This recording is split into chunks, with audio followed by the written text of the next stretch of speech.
Essieux créa la flag. Édition du 29 janvier 2006. Et voici votre animateur. Mesdames, messieurs, bonsoir. Alors, quelqu'un commande une pizza? Oui, c'est moi, monsieur, le pizza. Oui, monsieur, brillant de faire ça pendant l'émission, là. Bon, c'est combien, capitaine? 12,50.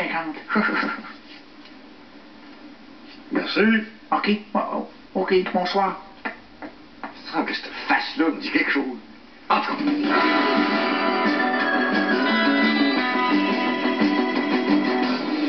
Les conservateurs de Stephen Harper forment le nouveau gouvernement. Et bien qu'il soit minoritaire, l'ambiance était à la fête. Nos caméras ont d'ailleurs recueilli des images exclusives d'une méga party qui a suivi les résultats. On regarde ça. Let's celebrate.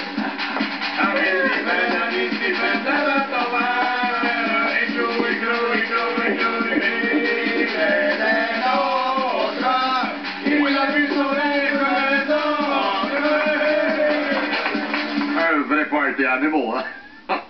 Par ailleurs, un moment empreint d'émotion quand M. Martin a annoncé qu'il allait céder sa place à la tête du Parti libéral. Et voici sans plus tarder le top 5 des suggestions de personnalités qui pourraient remplacer Paul Martin. Numéro 5, Grégory Charles. Hey, c'est quoi le rapport? Ben, Grégory, il est bon dans tout.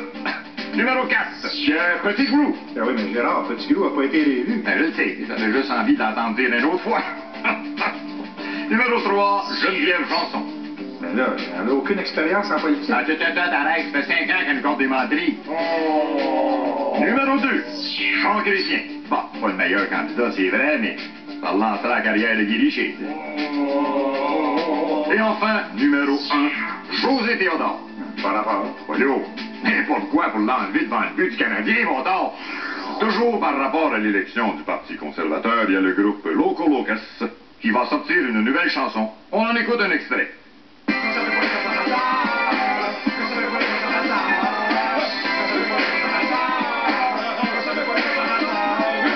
sont jamais contents, eux autres. Sport. Rien ne va plus pour les Canadiens. Et pour relancer son équipe, Bob Gainey a amené les joueurs au cinéma. Ils sont allés voir les Boys. Ça a fini les Boys 4 puis Canadiens 0. Ouais, puis ça a l'air que José Théodore, là, il serait pas resté jusqu'à la fin. Pauvre Théo. Il est tellement mauvais, là, la prochaine fois qu'il va faire un arrêt, il va garder la rondelle. Hey, Gérard, sais-tu quoi la différence entre Théo et une poubelle? Non. La poubelle se fait sortir juste une fois par semaine. Hey, ça me fait penser, savais-tu, mon polo, que Théo était tellement déprimé que l'autre jour, il se serait jeté devant le métro. Il est pas mort? Mais non, le métro, il est passé entre les jambes. Tu sais quoi la différence entre Théo et un autobus? L'autobus, il fait des arrêts de temps en temps. Oh, bon, donc, après la pause, on reçoit le premier ministre Charest et on rend hommage à Paul Martin.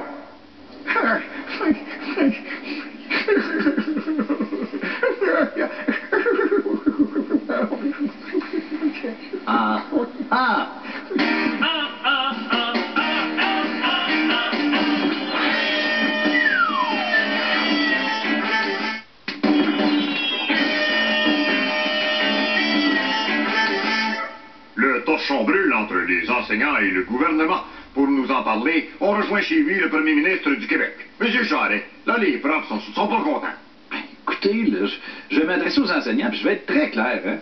On n'a plus d'argent, Saudine. Dans quelle langue il faut que je vous le dise, là? Hein? No money, no candy. Ich liebe dich, mein Fräulein. Estanos, pesos, los sodinos. Avouez que nos enseignants ont des conditions difficiles. Hein? Sont gras durs, surpayés. Mais là, Regardez bien, là, hein? Je vais faire un calcul là, pour vous prouver que les enseignants sont ultra privilégiés. OK, il y a 52 semaines dans l'année, on est d'accord là-dessus? Oui. Bon, donc 52 semaines par année. Enlever à ça 10 semaines de vacances l'été, moins 2 semaines aux fêtes, 2 semaines de relâche, 52 week-ends de 2 jours, ce qui fait 104 jours, donc environ 15 semaines. Plus les congés fériés 3 jours à Pâques, l'action de grâce, la fête de la reine, la fête du travail, bref, ça fait une autre semaine. Plus les journées pédagogiques à chaque 2 semaines, ce qui fait environ une autre 3 semaines en moins. Ah! J'allais oublier, moi, leurs 10 jours de maladie qu'ils prennent pour aller jouer au golf, on tombe à 18 semaines d'ouvrage. Ben oui, mais disons que vous tournez les coins un peu longs, là. Ah, mais là, les profs, là, on le sait, ça fait pas des gros chiffres, hein? Écoutez, ça peut donner quoi, 2-3 heures de cours par jour, ça? On va arrondir à 2, tiens. Ça fait donc des semaines de 10 heures d'ouvrage, multiplié par 18 semaines.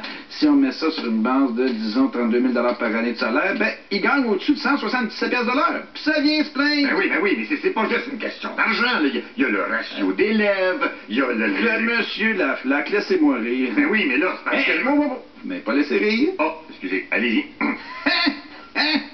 OK, c'est fini. Bon, oui. Ben, mais les profs ont des grosses charges de travail, de la pression... Blablabla. Avec les nouveaux programmes, ils sont quasiment plus obligés de rien montrer aux enfants. Hein? Hey, je pense que pour l'alphabet, là, ils leur montrent une lettre par année, puis tu peux pocher ta lettre, puis tu passes quand même. Mais je pense, là, M. Charest, parlant de jobs bien payés, est-ce qu'à l'Assemblée nationale, vous faites pas un ajournement des travaux durant tout l'été, vous autres aussi? Ben oui.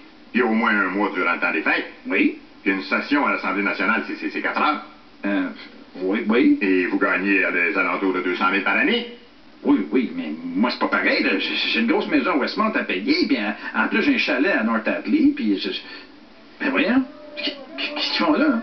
Hein? Hey, allez-vous-en! Hey, sortez d'ici! C'est un tapis à 5 000 piastres, ça! Mais là, suis-moi pas, là! Non! Il est chaud, hein? Monsieur Charest, faites le mort! Monsieur Paul Martin va cesser d'être honorable. Et c'est avec une pointe de nostalgie qu'ici, à Dieu créa la flaque, nous accueillons son départ.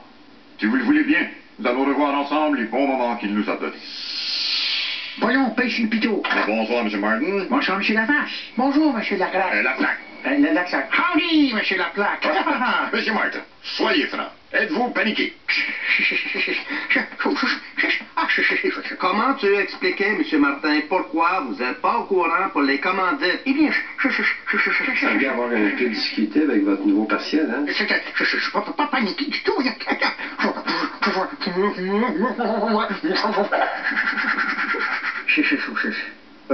accroché, Gérard? Oui, ben, attendez un peu, là. On va distribuer des belles balles de golf avec le logo du parti. Hein? Parce qu'on appelle ça des commandites, ça. Et mon gouvernement va même plus loin. Hein? Vous voyez?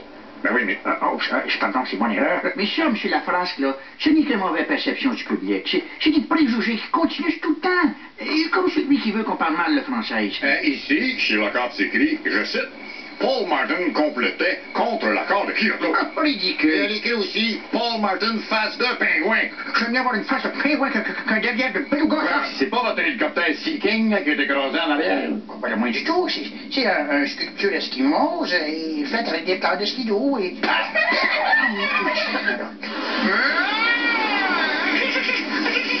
Pour revenir à la grosse fille, Bono et moi, on est comme les deux doigts d'honneur, hein? Ça fait longtemps qu'on se parle ensemble. D'ailleurs, j'ai apporté des photos de nous deux. Tiens, là, on est en train de discuter de la paix dans le monde, hein? Ah, on plie notre linge. Ah, notre voyage de pêche. Et donc, le fol de rester au Canada. Et donc, le fol de rester au Canada. Ben là, bon temps, il y a quelque chose qui marche pas, certain. Vous me donnez pas le choix, M. Lacroix. Pour tester votre honnêteté, je dépose ici un portefeuille qui contient 1000 beaux dollars. Bébé fafa. Alors attention, Paulo, on éteint, on allume. Nous allons asphalter le Québec au complet, interdire les tempêtes de neige après le 1er mars, abolir toutes les taxes et donner $1 milliard à chaque personne. Je vous promets qu'on va tout faire pour relancer l'économie.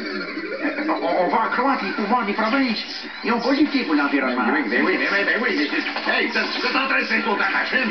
Bonjour.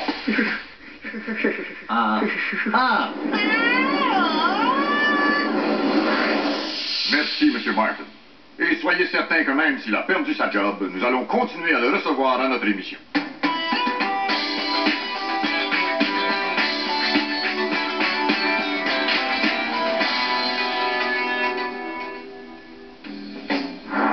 Cette semaine, je vous fais découvrir un animal de compagnie fabuleux. Et j'ai nommé la perruche. Non mais regardez-moi cette allure fière, l'instinct du prédateur, l'œil vif. le plumage chatoyant. Et n'allez pas croire que cet oiseau a quoi que ce soit à envier à son lointain cousin, le perroquet. Son talent d'imitateur ne cesse de fasciner grands et petits. Allô? Coco a faim? Pip? Ah, et voilà! Ah, c'est merveilleux. L'ancêtre lointain de la perruche était le perruche dactyle. C'était un oiseau de proie qui terrifiait les hommes des cavernes.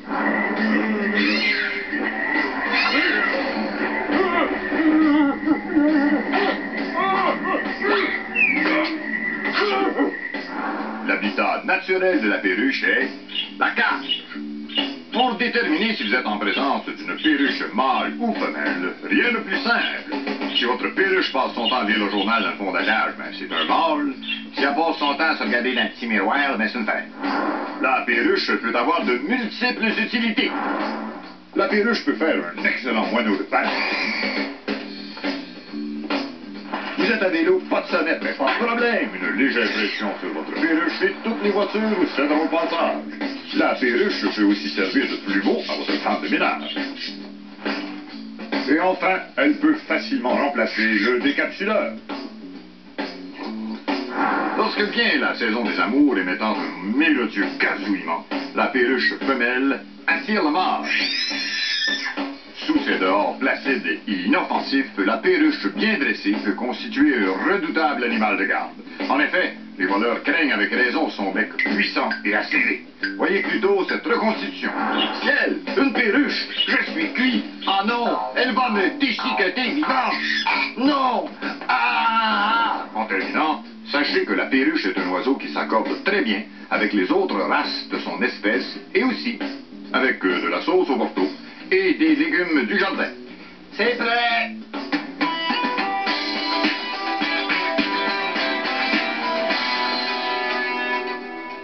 Ne bougez pas. Après la pause, Fred Savard nous présente un reportage sur les conservateurs de Stephen Harper qui a de quoi vous donner froid dans le dos. Et, en prime, Tom Jerry plante les jeux de Turin.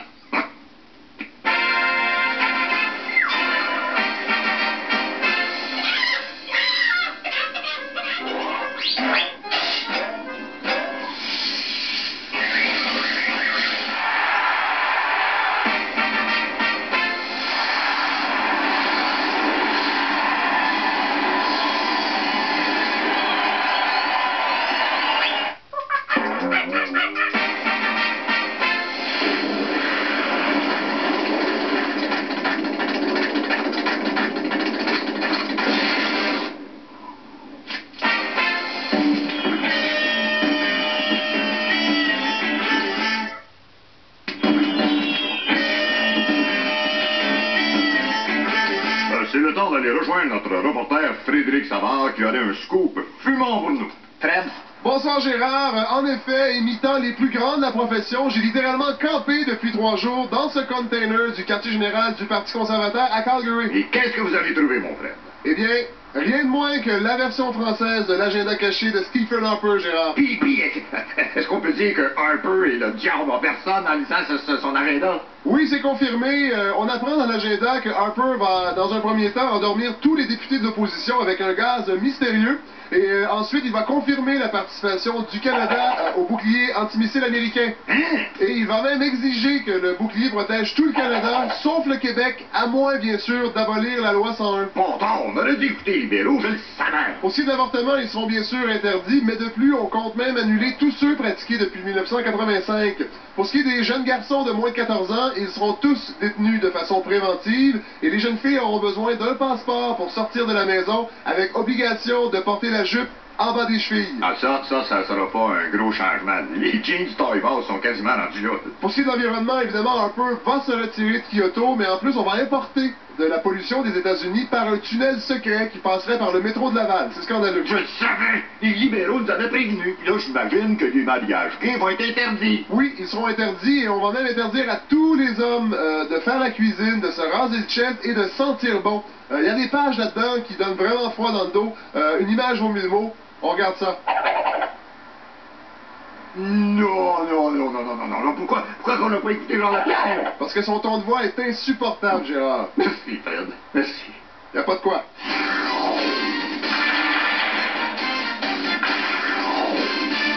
du coach avec Don Jerry. La question du jour, les Jeux olympiques d'hiver, plate ou insignifiant? Les Jeux olympiques de Turin. Déjà que le hockey est rendu momoune, là on va être pogné 3 semaines de sport de feluette. Ceux qui sont pauvres, vous êtes mieux d'être convaincants, prendre des appels. Oui, allô? Oui, moi je parle. Moi, je parle encore. Un autre appel. Les Jeux de Turin, votre opinion. Ben, moi, j'aime ça, les sports d'hiver. Moi, je trouve que c'est l'affaire, c'est que tu regardes ça de tous les côtés, puis si ça fait le tour, paraît être des intéressants. Des sports qu'on voit pas très souvent.